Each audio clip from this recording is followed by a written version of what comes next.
Bom dia a todas e todos, sejam muito bem-vindos e bem-vindas a mais um ICL Mercado Investimentos.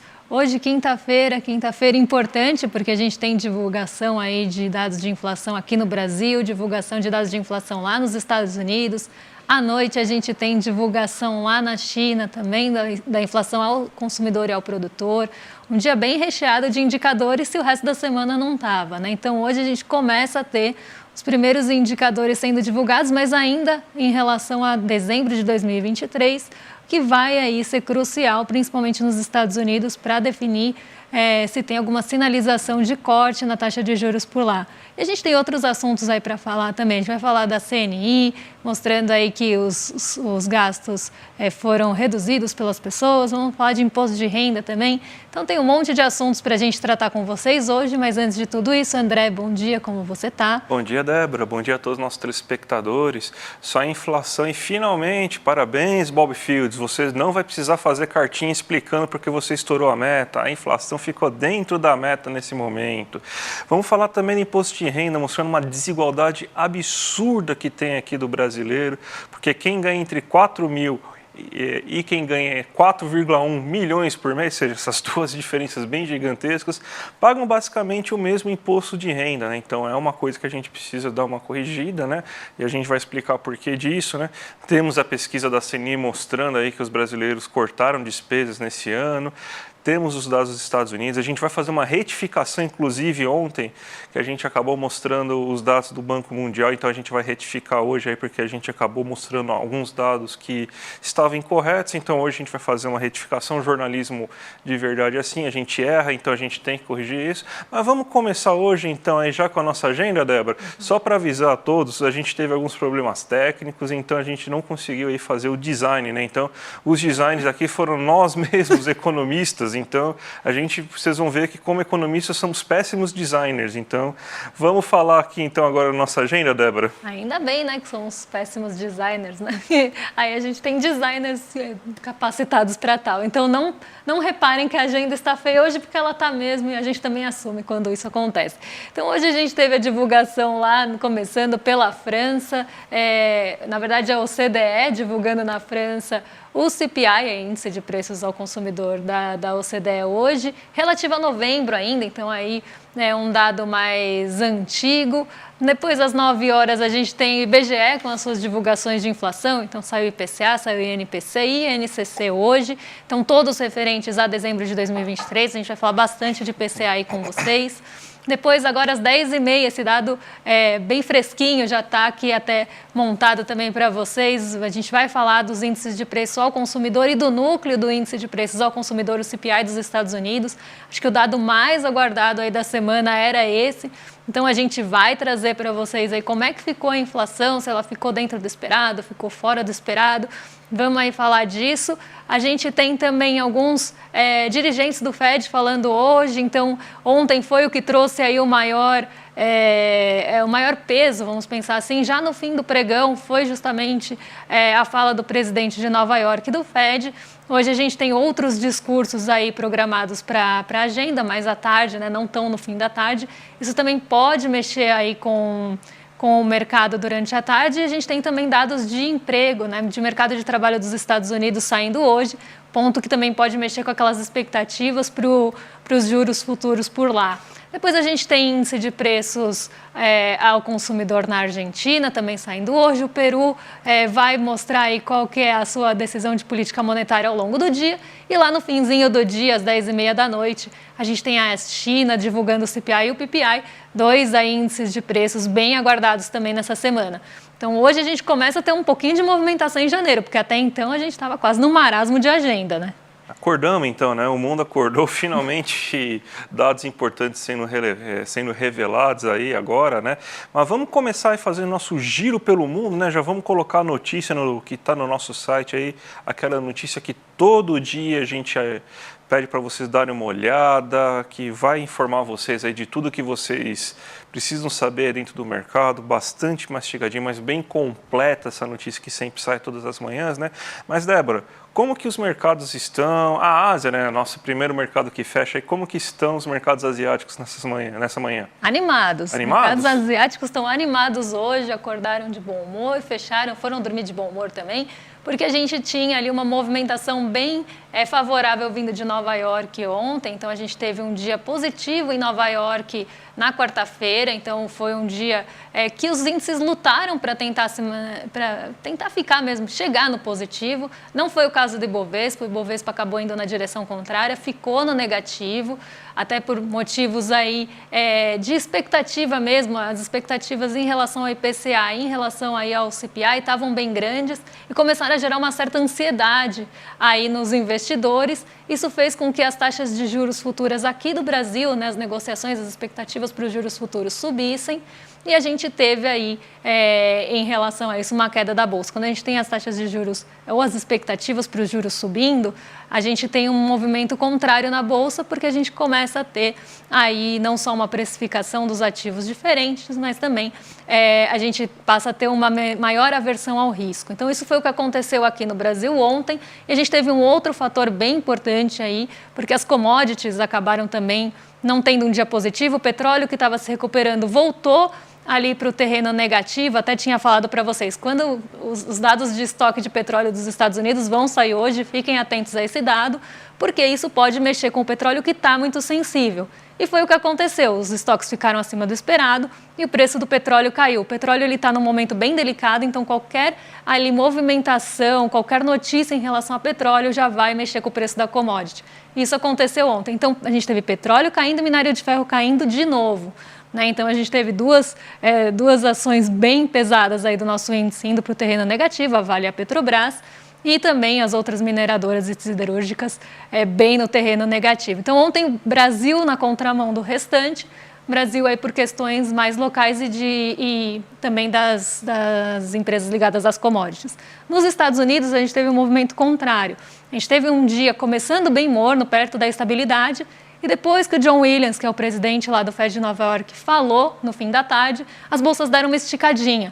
Ele foi quase um morde-a-sopra, assim. Ele falou, a gente tem que manter a política restritiva, porque ainda não está completa aí o que a gente queria em relação à inflação, mas a gente também está vendo que os preços estão desacelerando, que a gente tem ali a gente tem os preços, não só os preços desacelerando, mas o mercado de trabalho também está indo ali para uma direção que a gente quer. Então, esse morde-a-sopra aí do presidente de Nova York deu um ânimo logo no fim do pregão e as ações ali esticaram para o terreno positivo, conseguiram fechar no azul. E a gente teve a Nasdaq liderando as altas, até impulsionada por cortes, né? A Amazon falou que vai cortar ali os seus funcionários, que vai diminuir o quadro, vai ficar mais eficiente. O mercado gosta disso, infelizmente. Isso puxou a Nasdaq para cima. E aí a gente vê esse movimento chegando na Ásia. A gente vê o movimento chegando na Ásia hoje. E o Nikkei 225, que bateu mais um recorde hoje. Ele passou dos 35 mil pontos hoje na cotação da madrugada, né, aqui no Brasil. E aí ele fechou liderando os ganhos na Ásia, bateu o seu recorde de fevereiro de 1990, passou os 35 mil pontos, que era uma marca que não se via há muito tempo no Nikkei.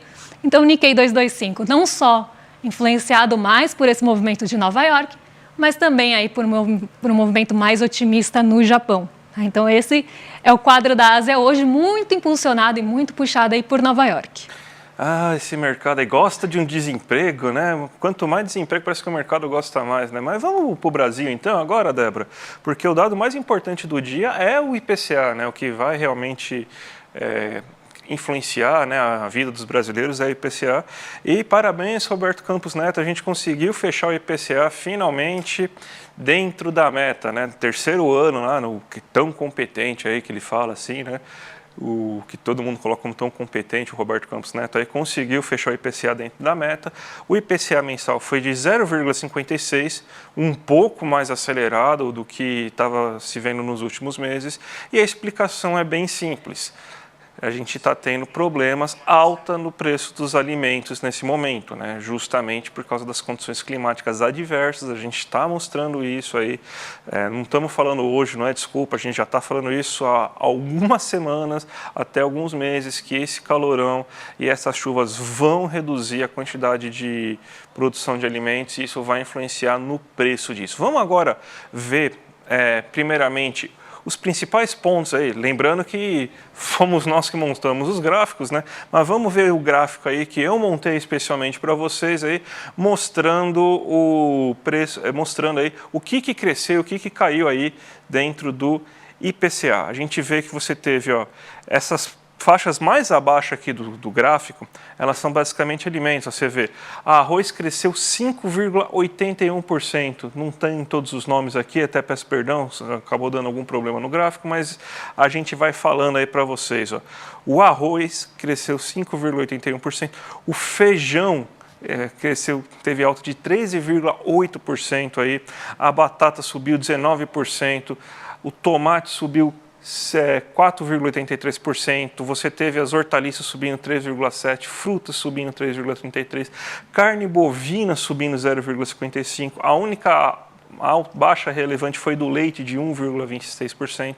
Então você vê aí que basicamente o preço dos alimentos, principalmente aqueles produzidos aí no campo, nos cinturões verdes aí, você teve uma alta considerável porque está fazendo muito calor, produz menos alface, produz menos tomate, produz menos leguminosas e tudo mais, e isso daí está aumentando o preço, né? O que segurou a inflação novamente foi o preço dos combustíveis. Gasolina caiu 0,34%, etanol caiu 1,24% e diesel caiu 1,96%. A gente tem aí, inclusive já saíram alguns dados, inclusive falando sobre que a gasolina ainda está acima no mercado internacional. Existe então espaço para novos cortes de combustíveis aí nas próximas semanas. Então, você deve ter então essa dinâmica, né, que foi uma dinâmica que começou a acontecer principalmente a partir de meados de 2023, ela começa a se inverter, que vão ser os combustíveis segurando a inflação, porque você está tendo baixas no preço do petróleo, principalmente, né? E isso daí vai acabar influenciando o preço da gasolina internamente aqui no Brasil, só que os alimentos vão começar a crescer. Então, aquela distribuição, essa próxima semana provavelmente a gente vai acabar mostrando aquela inflação por extrato de renda. A gente vai ver aí que a inflação por extrato de renda que estava pegando as pessoas com rendas mais altas, pessoas mais ricas, agora a gente vai ver uma inflação sendo mais pesada, mais danosa aí para as pessoas com renda mais baixa por causa da questão dos alimentos. Isso aí é uma coisa que a gente tem que ficar atento e começar a observar aí também dentro de 2024. O governo Lula precisa começar a utilizar mais a Conab para conseguir colocar grãos. Eu sei que a gente ainda está formando estoques, mas a gente precisa começar a utilizar esse mecanismo que era muito importante aí durante o primeiro e segundo governo Lula. A gente tem que voltar a ter esse mecanismo para conseguir frear um pouco essa inflação de alimentos. E Débora, você faz mercado, né?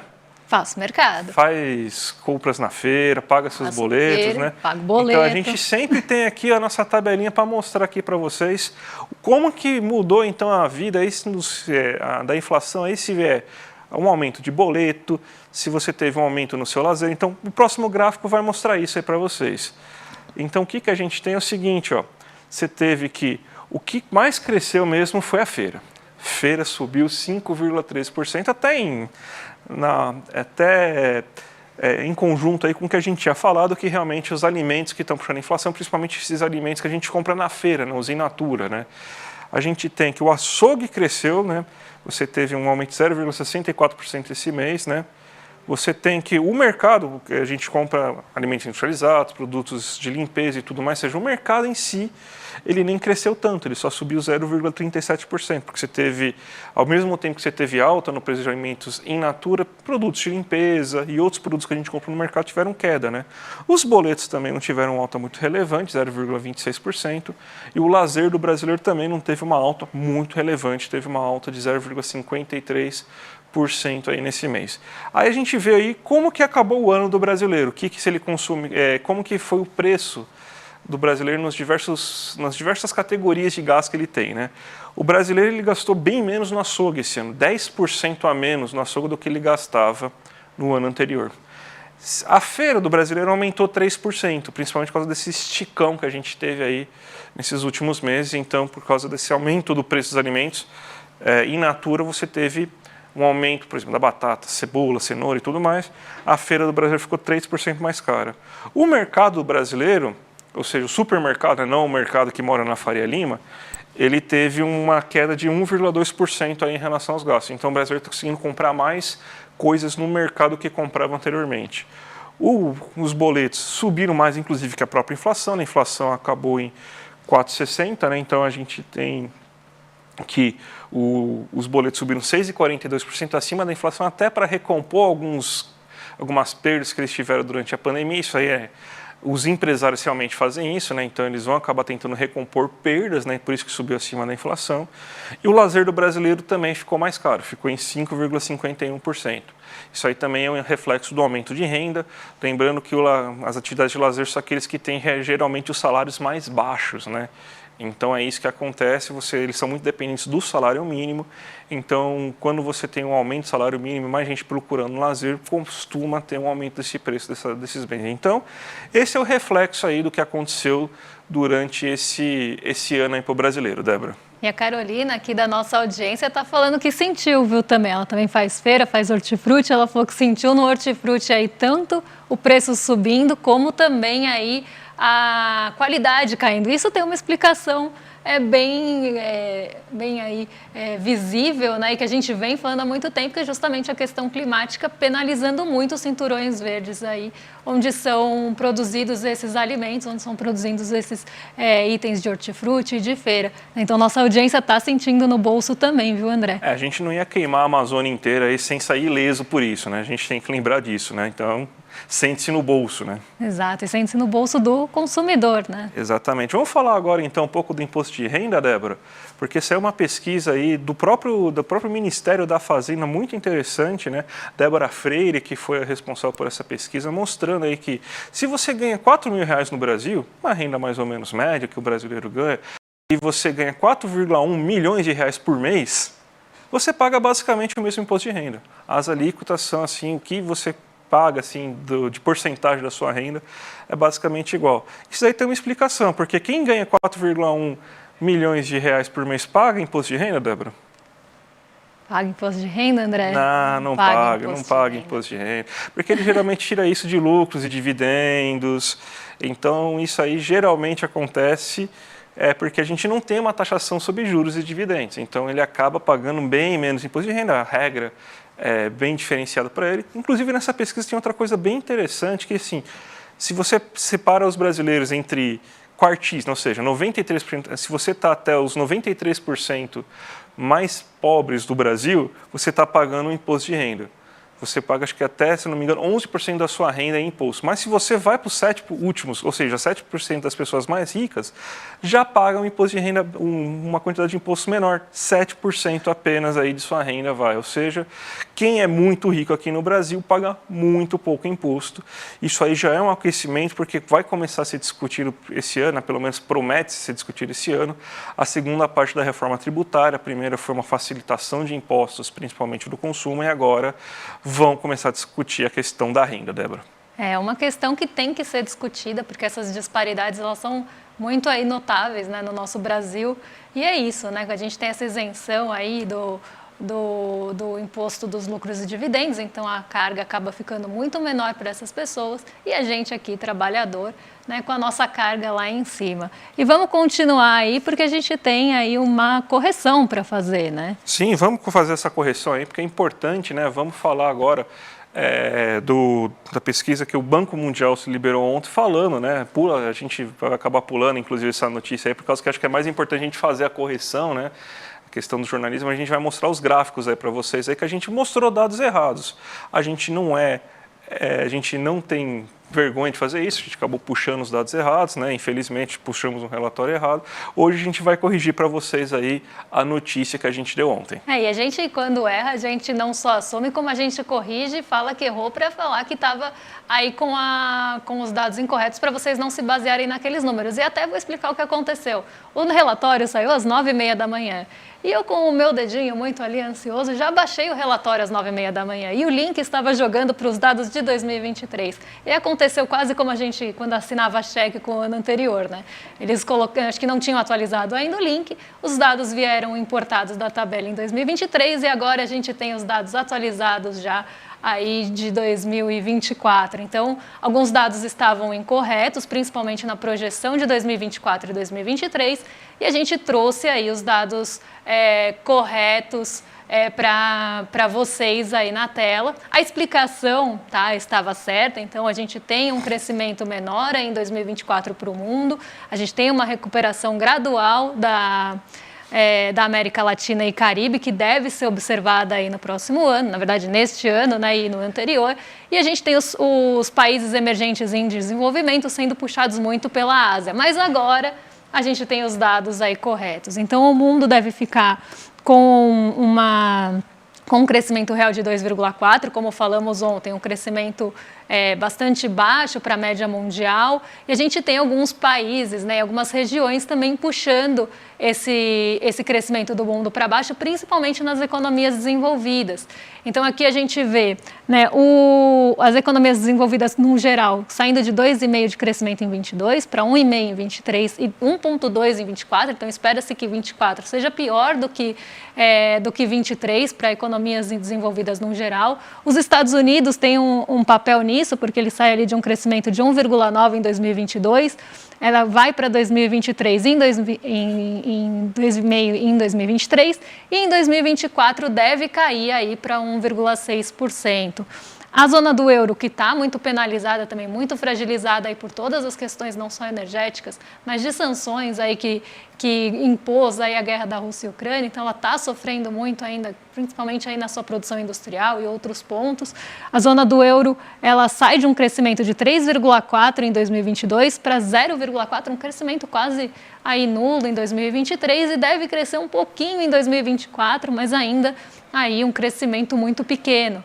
Né? Inclusive, a previsão anterior era até pior para a zona do euro, era um crescimento nulo aí nos dois anos. O Japão, ele sai de um crescimento de 1 para 1,8 em 2023, então teve um salto, mas para 2024 já se espera um crescimento aí, mais tímido no Japão. Economias em desenvolvimento e países emergentes, né, em 2022, estão aí em 3,7%. A gente tem um crescimento esperado, que é esperado porque o ano ainda já fechou, mas nem todos os países estão aí com seus dados divulgados e fechados direitinho. Então, ainda é uma expectativa e para 2024 é uma projeção. Então, a gente tem aí o crescimento esperado de 4% para o final de 2023 e 3,9% em 2024. Então, aqui um crescimento quase mantido aí entre as economias em desenvolvimento. E a gente vê quem está puxando, né, essa economia, esse crescimento nos países emergentes em desenvolvimento são os países asiáticos. Então, a gente vê aqui a China saindo de um crescimento de 3%, penalizada aí bastante pelo Covid-0, como eu falei, no ano de 2022. Em 2023, ela reabre, tanto que tinha uma expectativa muito grande em relação a essa reabertura chinesa, essa volta aí, esse fim da política de Covid-0, ela vai para um crescimento de 5,2% e 4,5% em 2024. Olhando aí países da América Latina e Caribe e o restante da Ásia, que está aí no próximo painel que a gente vai colocar para vocês, a Indonésia com um crescimento bastante acelerado, quase mantido aí, 5,3% em 22, 5% em 2023 e 4,9% em 2024. A Rússia, que sai de um crescimento negativo em 2022 por questões aí bastante óbvias, cresce um pouquinho, porque a base também foi bastante ruim, cresce em 2023 e volta aí a decrescer a sua projeção de crescimento para 24. O Brasil, que ontem estava com esses dados estavam muito errados, inclusive, 2022 2,9%, 3,1% de crescimento, um crescimento bem parecido com o que a gente está vendo aí de outras projeções, de Ministério da Fazenda, e aí também aí de outros, Banco Central, e até o Focus. Então, a gente vê o Brasil crescendo aí 3,1% na expectativa para 2023, mas com um crescimento menor em 2024 de 1,5%, bem parecido aí com o que a gente gente vê de projeções também brasileiras. O México deve crescer aí 2022 3,9, 3,6 em 2023 e cair o crescimento em 2026. A Argentina com um crescimento bastante ruim nesse ano de 2,5, mas uma perspectiva de uma recuperação em 2024. E a Índia aqui crescendo também de uma forma bastante constante, né, quase sustentável, 7,2, 6,3 e 6,4. E a Arábia Saudita deve ter um ano ruim em 2023, mas uma perspectiva de recuperação em 2024. Agora os dados estão realmente atualizados.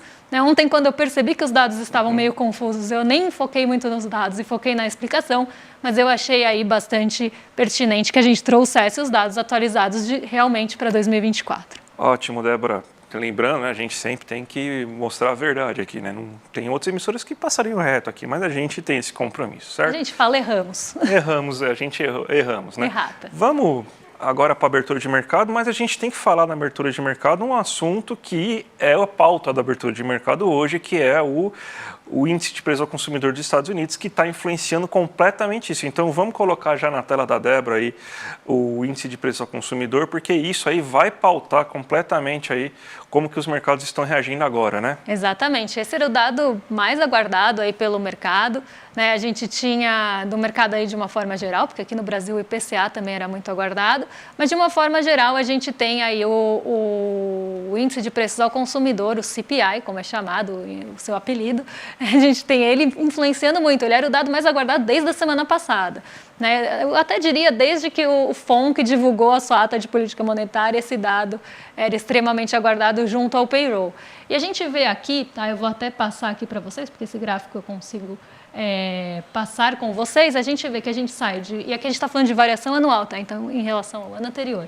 O núcleo do CPI, ou o núcleo do índice de preços ao consumidor, ele é aquele que exclui os preços mais voláteis, né? Então, a gente está falando de exclusão de preços de energia, exclusão de preços de alimentos, tá? Então, ele sai de um patamar de 4 em novembro de 2023 e cai para 3,9 aqui no dezembro de 2023. Então, a gente tem uma desaceleração, e uma desaceleração que a gente vem observando desde janeiro, né, que sai de 5,6 e vem desacelerando aí ao longo de todo o tempo até chegar em 3,9. Então, a gente vê essa desaceleração do núcleo do índice de preços ao consumidor, e a gente vê também essa desaceleração do CPI cheio, que considera aí os preços mais voláteis também. Ele sai ali em janeiro de 6,4 e vai para 3,4 aqui em dezembro. Ele até tem um pouquinho de aceleração entre novembro e dezembro, mas a tendência, né, é realmente de desaceleração. E aí a gente vê, né, justamente eram desses dados que o John Williams estava falando ontem quando ele deu o seu pronunciamento. Né? Ele estava falando que os preços estão desacelerando conforme o esperado e que o mercado de trabalho também está indo nessa mesma direção esperada aí de menos oferta, né? Que é algo que a gente sempre fala aqui, que a gente fala com pesar, mas é algo que os Estados Unidos está olhando muito. Tá? Então, aqui a gente tem esse dado sendo divulgado hoje, um pouquinho até acima do esperado, porque para o CPI cheio se esperava 3,2, né, que se mantivesse aí no patamar do mês passado, e para o núcleo 3,8, mas ainda muito próximo do esperado.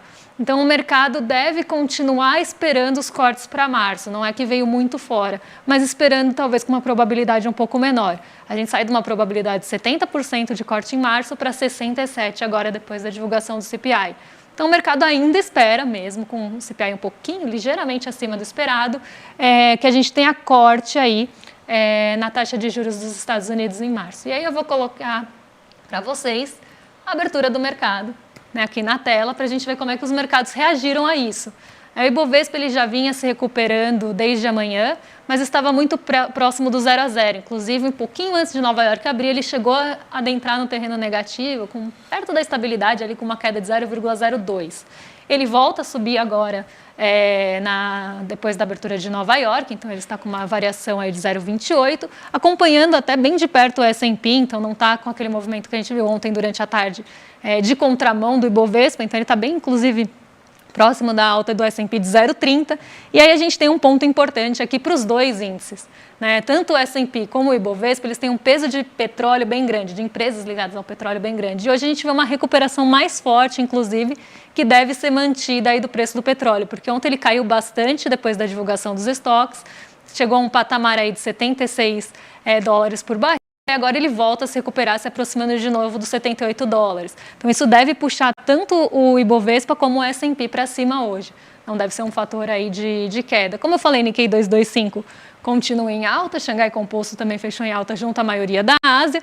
O dólar cai hoje justamente por esse reforço do CPI nos cortes de juros em março. Então a gente espera um corte, que o corte aconteça em março. E isso vai enfraquecer o dólar, então o real se fortalece aí em relação ao dólar, mas os seus pares não.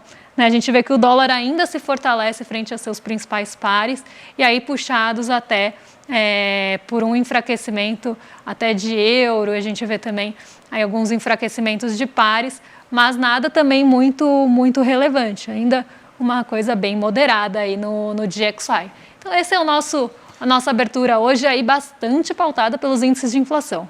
Vamos entregar então agora o programa para o nosso vizinho, para o William De Luca, o traíra do William De Luca?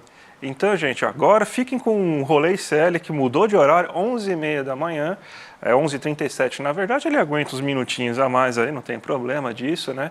Então, a partir, essa semana já tem, então agora, sempre depois do Mercado de Investimentos, tem o Rolê ICL. Então, já continuem aí na programação com ele, gente. E vocês ficam agora em excelentes mãos aí com o Rolê ICL, com o William De Luca. A gente se despede por aqui. Amanhã a gente está de volta a partir das 11 horas da manhã. Então a gente fica por aqui e até amanhã. Até amanhã, gente. Tchau, tchau. Todo ano, em janeiro, eu faço um encontro chamado Mapa da Mina, onde eu falo das minhas previsões, o que eu acho que vai acontecer com os mercados, com os investimentos ao longo do ano que está começando. No ano de 2023, a gente conseguiu o impossível. Acertou todas as nossas previsões. De bolsa, de câmbio, de juros, de fundos imobiliários, fundos multimercado, até de criptomoedas. Eu vinha há alguns anos falando que o mercado de criptomoedas deveria sofrer bastante e deveria cair bastante o preço dos ativos. Pois bem, em janeiro de 2023, eu falei que eu não estava mais com esse pessimismo, achando, inclusive, que os preços poderiam parar de cair e ter uma reação diferente no ano que estava começando. Foi exatamente o que aconteceu. Um ano onde a gente acertou tudo, absolutamente tudo. Tá duvidando? Bota o vídeo para o pessoal ver. Eu acho que no mercado de criptomoedas o pior parece já ter passado. A minha expectativa, que ao longo dos últimos anos foi de queda, de piora, de destruição de riqueza e etc., ela muda para neutra. Já viu que você não pode perder o Mapa da Mina de 2024. O encontro vai acontecer no dia 28 de janeiro, um domingo, às 8 horas da noite. Para se inscrever é gratuito, é só clicar no link aqui em cima ou aqui embaixo. Em poucos segundos você está inscrito e aí é só convidar os seus amigos e amigas para participar também. Vamos lá, dia 28 tá junto, para ouvir quais são as previsões para o ano de 2024 e ter uma direção do vento para poder ajustar as velas do barco. Um abraço e até lá!